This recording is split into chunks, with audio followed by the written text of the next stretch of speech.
Práctica 4. Arranque estrella triángulo de transición abierta. A continuación vamos a explicar el circuito de potencia y mando de una instalación donde se arranca un motor en estrella y mediante la ayuda de un temporizador se realiza el cambio a triángulo y en ese mismo momento se pone en marcha un segundo motor que arrancará y funcionará en triángulo siempre y cuando esté en marcha el primer motor. Al accionar el pulsador de marcha, la bobina del contactor de línea 1 quedará en tensión, de forma que se cerrarán sus contactos principales y la corriente de la línea trifásica RST llegará a los bornes UVW de las bobinas del estator, provocando que su contacto auxiliar se cierre autoalimentando la bobina.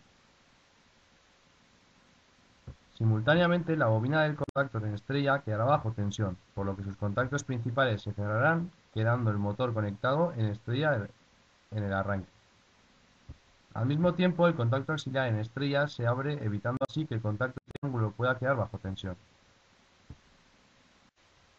Por otro lado, la bobina del relé temporizador se ha energizado, por lo cual ha comenzado en ese momento la cuenta atrás para que se produzca el disparo del relé.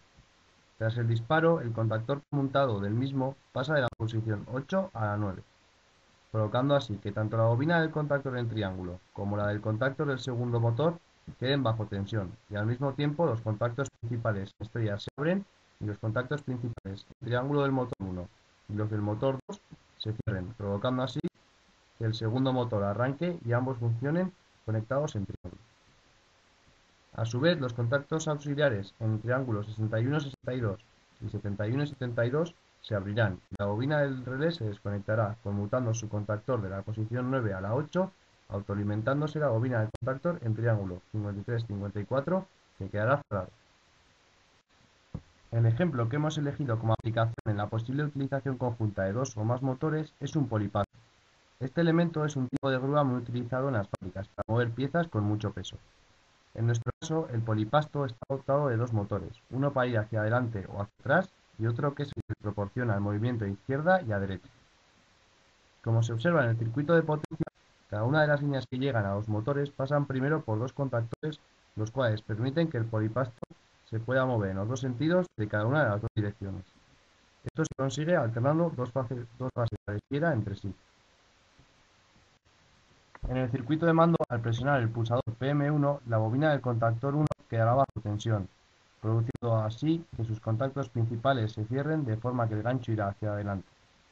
Al mismo tiempo, el contacto KM1 se cerrará para autoalimentar su bobina.